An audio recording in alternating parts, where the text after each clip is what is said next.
You know that nagging feeling, that what-if scenario that Mm. plays in the back of your mind? What would it actually be like if everything just ended? Yeah. Not just like a power outage, but the whole shebang. Mhm.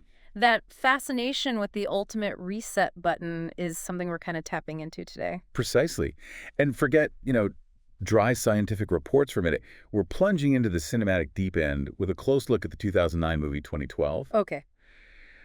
We've got a really comprehensive review here, and our goal really is to give you the essential understanding of this huge vision of global destruction. So the key takeaways, the interesting angles. Exactly. All without you needing to sit through, what is it, nearly 3 hours of movie? Right. Consider this your shortcut to informed curiosity. We'll be mining this review for the juiciest insights into the plots. Well, let's call it imaginative science. Yeah. Imaginative is one word for it. And the themes it touches on, which are surprisingly thought-provoking, and of course those really spectacular visual effects. Can't forget those. Our mission is basically to unpack how this film envisioned the unthinkable, societal collapse, and the raw human response. Okay, so let's dive in, starting with just the sheer overwhelming scale of it all. And the first thing that jumps out from the review is the director's signature style, Roland Emmerich. Ah, yeah. Mr. Disaster Movie. If you've seen Independence Day or The Day After Tomorrow, you know he doesn't really do subtle. His films are basically synonymous with monumental destruction. That's putting it mildly. And the review makes it pretty clear that 2012 isn't just upping the ante, it's in a whole different league. Totally. It's described as this relentless onslaught, one catastrophe right after another. We're talking continental collapses, volcanic eruptions that make Krakatoa look, I don't know, tiny. Like a firecracker, yeah. Tsunamis dwarfing mountains, and ultimately the planet just being fundamentally reshaped. It's not a local disaster. It's like a full-scale planetary demolition derby. Right. And it plays out over a pretty significant runtime, too. Yeah, it really embraces the ambition, as the review says, of depicting the literal end of the world. Not just a city, not just a country, but everything. It's the ultimate final act. So what's the engine driving this apocalyptic machine? The film cooks up a rather unique scientific explanation, doesn't it? It does. The review highlights the initial trigger, a massive surge of solar neutrinos. Neutrinos, okay. And supposedly, these neutrinos cause Earth's core to heat up dramatically. Which is, I guess, a common kind of device in these films, isn't it? You need that initial spark, that, like, science-y sounding reason, however wild it is. Absolutely. You need something to set the ball rolling towards chaos. In 2012, these supercharged neutrinos are that spark. Gotcha. And from this initial, let's say, scientifically unorthodox premise, Definitely unorthodox. the film unleashes this domino effect of geological mayhem. The review details how this core heating supposedly leads to the Earth's crust becoming unstable, which triggers supervolcanoes, think Yellowstone, blowing its top on an unimaginable scale. Scary thought. Colossal earthquakes tearing continents apart, and then those huge, iconic tsunamis just swallowing everything. It's important to stress, though, as the review does, that the science here is, well, putting it charitably, highly speculative. Right. It's not exactly textbook physics. Not even close. Yeah. The way solar neutrinos are shown interacting with the core, it doesn't really line up with established science. Yeah. But, within the movies world, it works. It's the catalyst for all the spectacle. Precisely. It's less about a science lesson, more about setting the stage for the human drama. Now, amidst all this planet-smashing action, the film does try to tackle some serious themes, right? What stood out from the review there? Yeah, what's interesting is how the sheer scale of possible extinction forces the film to look at some really fundamental human stuff. Yeah. Like the review emphasizes themes of family, that primal drive to protect your own. Then there's the whole government secrecy thing, which always seems to pop up. Always. And ultimately, just how fragile our morality can be when we're pushed to the absolute edge. And one of the most striking points, maybe one of the most cynical that the review brings up, is how it depicts social inequality in this crisis. Oh, yeah, that part is stark. This scenario where the super rich can literally buy their way onto these giant survival arcs. The review mentions a price tag of, what, €1 billion per person? €1 billion. Yeah. It really forces you to ask about priorities, doesn't it? Right. Who gets a shot at survival? Is it based on worth, contribution, or just cash? The film seems to suggest it's pretty much just cash. It's a really uncomfortable thought about how society might function or dysfunction in that kind of extreme scenario. Yeah, it doesn't exactly paint our institutions in the best light. Definitely not. Okay, so let's talk about how this all actually unfolds on screen. The review describes a very deliberate buildup, right? A calculated escalation. Exactly. The plot follows this clear path. It starts small, relatively speaking, with tremors. Small being relative in an Emmerich film. True. But it quickly ramps up to continent-wide devastation, Mm. all leading to this desperate, crazy race to get to those secret arks they built in China. The review really highlights that constant increase in stakes. And the pacing. The review calls it breathless. Sounds like it doesn't give you much time to, well, breathe. That seems to be the trade-off. According to the review, this relentless pace keeps you glued to the screen, totally on edge. But maybe at the expense of deeper characters or a more nuanced story. Arguably, yeah. It's definitely spectacle over subtlety, seems to be the consensus. Right. And we see all this chaos mainly through the eyes of the ordinary man, Jackson Curtis, played by John Cusack. Mhm. The review points him out as our relatable viewpoint character, our anchor in all this global madness. Why do you think that archetype is so common in disaster films? Well, it's crucial for connecting with the audience, isn't it? You put someone relatable, Mm. not a superhero, not a trained expert into this insane situation. And we can imagine ourselves there. Exactly. Jackson's journey, just this dad trying desperately to save his family, gives us that human anchor amidst destruction that's almost too big to comprehend otherwise. And as the world is literally falling apart around them, all these different storylines, the scientists, the politicians, those rich ark passengers, they all start converging, right? Yeah, they funnel towards that central moral dilemma. Should these arks, which were built for a select few, be opened up to save more people? That feels like the core conflict. It really is, according to the review. That tension between the self-preservation of the elite versus this broader moral calling to save as many as possible. It makes the characters, and us watching, confront these really tough ethical questions. Who deserves to survive? What responsibility comes with power? Heavy stuff. Now, the review mentions the characters often feel like archetypes, which is common in the genre. Sure, the scientist, the politician, the everyman. But it does highlight some key performances. What caught your eye there? Well, it notes how even within those familiar roles, the actors bring a certain conviction. John Cusack, for instance, the review mentions his deadpan earnestness, Okay. suggesting he grounds the sheer craziness of the events with a believable urgency. And his character has this arc from kind of passive to being forced into action. And then there's Chiwetel Ejiofor as Adrian Helmsley, the scientist. The review calls him the conscience of the scientific establishment. Yeah, and his big speeches pleading to open the arks are apparently a major emotional high point. Why do you think that character works so well? He's that voice of reason, of ethics, amidst all the panic and self-interest. His pleas resonate with our sense of fairness, of compassion, even when things are falling apart. And contrasting him, you have Oliver Platt as Carl Anheuser, the government guy. Right, the pragmatist. Yeah. The review paints him as representing that colder, maybe more ruthless side of decision-making. Utilitarian logic, save who you can save, even if it's harsh. And we can't forget Danny Glover as the president, his death getting hit by an aircraft carrier. Yeah, the review calls it absurd and operatic, which sounds about right for Emmerich. Peak Emmerich, yeah. But his choice to stay behind with the people, that's framed as this big moral stand, A right? very dramatic one, yes. And even the supporting characters, the review suggests, serve a purpose, often highlighting themes like sacrifice or redemption through their fates. Okay, but let's face it, 2012, the visuals are a massive part of the appeal, and the review definitely gives credit there, calling the effects groundbreaking. Or 2009, yeah. The CGI was apparently pushing the limits. What were some standouts mentioned? Oh, some spectacular sequences. Los Angeles just disintegrating.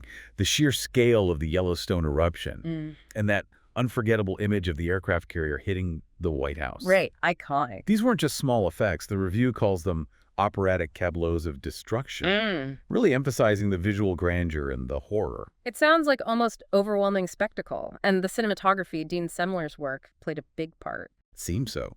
The review mentions its kinetic and panoramic feel, using tracking shots effectively to follow characters through collapsing cities and landscapes. Like that plane escaping the runway sequence. Exactly. That's singled out as a technical marvel, putting you right in the thick of that impossible escape. Just pure adrenaline. And while the review might mention occasional issues, like maybe some digital oversaturation, China quibble. the overall takeaway is that the visuals were incredibly effective at conveying that immense power and devastation. Absolutely. And working hand in hand with those visuals, you've got the sound design and the music. Right. The review praises Harold Closer's score. Apparently, it mixes that big, epic orchestral sound with more emotional themes. Yeah, reinforcing both the huge scale of the disaster and the personal stakes for the characters, which is key. And the sound design. Earthquakes, eruptions, tsunamis. Meticulously crafted, according to the review, designed to give you that visceral feeling, that immersive sense of chaos and destruction, really putting you in the middle of it. Okay, shifting gears a bit. What about the storytelling, nuts and bolts? The dialogue, the exposition, how does the film handle that? Well, the review describes the dialogue as mostly functional, Meaning, meaning it's primarily there to explain the somewhat fantastical science, right. to keep the plot moving at that breakneck pace, Yeah. and to let characters react emotionally to, the world ending. It even mentions the scientific jargon can be a bit, maybe laughable. Yeah, less than credible is the term used, I think. But it acknowledges that it's kind of necessary for the genre, right? It gives that veneer of explanation, even if it's thin. Sure. And the film does use humor sometimes, apparently through characters like Woody Harrelson's conspiracy theorist guy. Oh, right. Charlie Frost. Yeah. His animated blog, the review points out, actually works as this darkly funny way to deliver some exposition about, like, crust of displacement and all that. Huh. Interesting. But the review also suggests the dialogue isn't all just plot mechanics. Sometimes it hits bigger themes. Yeah, especially in moments like Helmsley's speeches. Those apparently touch on the more philosophical stakes, the importance of preserving humanity, our collective heritage, that sort of thing. So, wrapping it all up, the review gives a pretty thorough assessment of 2012. What's the final word? The reviewer concludes it's definitely maximalist, melodramatic, and visually overwhelming. No surprises there. Sounds about right. But, crucially, it succeeds in its main goal, dramatizing the end of the world with both amazing spectacle and, surprisingly, a real undercurrent of human emotion, of heart. And the review brings it back to those core themes we talked about: leadership, sacrifice, survival ethics. Right, suggesting these things still resonate today with all the uncertainties we face in the real world. So even though Emmerich clearly loves blowing things up spectacularly, Which he does very well. the reviewer sees him as a master of cinematic chaos who made a towering example of disaster spectacle, but one that also has these unexpected, sobering implications about us, about humanity. Exactly. It's a film that totally leans into the over-the-top genre stuff, but still manages to tap into some pretty deep human anxieties about huge threats and where we stand when faced with overwhelming forces. Okay, so to sum up our deep dive into this 2012 review, we've seen how the film absolutely delivers on epic destruction using that creative science premise. We've looked at the themes it explores: survival, morality, the uncomfortable truths about social inequality during a crisis. And we've acknowledged those genuinely impressive visual effects that brought this whole apocalyptic vision roaring to life back in 2009. And through this review, we've kind of considered how this massive spectacle, even if it's not the deepest narrative ever, still gets you thinking about how people react in extreme situations. You know, who survives? Why? Those big questions. Definitely leaves you with things to chew on. Which brings us to a final thought for you, the listener. Thinking about 2012's portrayal of global collapse, what specific aspect of a real large-scale crisis do you personally think would be the absolute hardest challenge for humanity? Would it be the physical destruction itself? Welcome to the Deep Dive. Today, we're tackling a big one. The movie 2012. Ah, yes, the disaster epic. Exactly. A lot of you asked about apocalyptic films and, well, the stories behind them. So we dug into 2012. We looked at, production facts, real-world links, that kind of thing. Our mission, really, is to uncover some of the maybe surprising bits about how it was made, what sparked the idea, and how people actually reacted to it. Well, what's really fascinating, I think, right from the start is how the film plugged directly into that whole Mayan calendar anxiety. Oh, totally. December 2012. Yeah, it was everywhere. And look, there was no real science behind it, none at all, but the idea was out there, this cultural belief. It was perfect ground for a disaster movie. They really jumped on that, didn't they? Yeah. Capitalized on the buzz. Absolutely. The timing was, well, perfect for them. And speaking of jumping on things, Yeah. the scale. The money involved here was just astronomical. You're talking the budget, right? Yeah, a $200 million budget. I mean, that puts it way up there. One of the most expensive disaster films ever. It's a huge risk financially. It definitely makes you wonder, with that kind of investment, what were they banking on? Well, the numbers show the gamble really paid off big time. Right. 2012 brought in over $790 million around the world. So it just goes to show these massive disaster stories, people flock to them. That imagined catastrophe, even if it's totally outlandish, it connects somehow. It resonates, yeah. But it wasn't just the Mayan calendar stuff, was it? There were some, let's say, slightly more scientific-ish ideas floating around in the plot. You mean the Earth's crust suddenly shifting? Yeah. All that chaos? Exactly that. And what's interesting there is that idea, Earth's crust displacement, it wasn't purely Hollywood fantasy. Really? Yeah, back in the 1950s, there was this researcher, Charles Hapgood. He actually put forward this theory, the idea that the Earth's sort of outer shell could shift suddenly. Huh. I didn't know that. And get this, Albert Einstein. He actually corresponded with Hapgood about it, discussed the hypothesis. No way. Einstein. That adds a whole different layer, doesn't it? It does add some intellectual intrigue. But we need to be clear here. Okay, what's the catch? The catch is, while it's a fascinating historical tidbit, mainstream science today, it doesn't support the crust displacement theory. It's been pretty much dismissed. Right, so the movie took a real but, fringe scientific concept and just ran with it. Exactly. Blew it up for maximum cinematic effect, which, it did pretty well. Visually, it was stunning. Yeah. Lots of CGI, obviously. But I heard they also used quite a few practical sets. Oh, absolutely. You'd think with a movie like this it'd be all green screen, but no. They built some massive, really detailed practical sets. Like what? Like full-size airplane interiors and these enormous hydraulic stages. Imagine platforms that could tilt and shake violently to mimic earthquakes or floods or ships getting tossed about. Wow, so the actors had real physical environments to react to. Precisely. It helps ground the performances, makes those survival scenes feel much more visceral for the audience watching. That mix of real sets and digital effects. Yeah, that blend sounds pretty effective. Yep. Okay, so huge budget, huge effects, huge box office. Yeah. But the reception wasn't universally positive everywhere, was it? There were some issues. Right. And this touches on how even, escapist blockbusters can bump up against different cultural or political contexts. How so? Well, for instance, 2012 was actually banned in North Korea. Outright banned. Banned. Yep. And in China, there was some controversy, too. Certain scenes, particularly those showing the government involved in plans to save only a select elite. Well, they faced criticism. Some reports say those bits were edited. Interesting. So it sparked debate about, potential political messages. Yeah. Even unintentionally. It seems so. It just highlights how these big, seemingly simple disaster movies can touch nerves, elicit really different reactions depending on where you are and your perspective. A film about the world ending sparks real-world debate. Funny how that works. It is, isn't it? It shows the power of storytelling, I guess. Okay, so let's sort of wrap this up. 2012 grabs this Mayan calendar myth, Which was everywhere.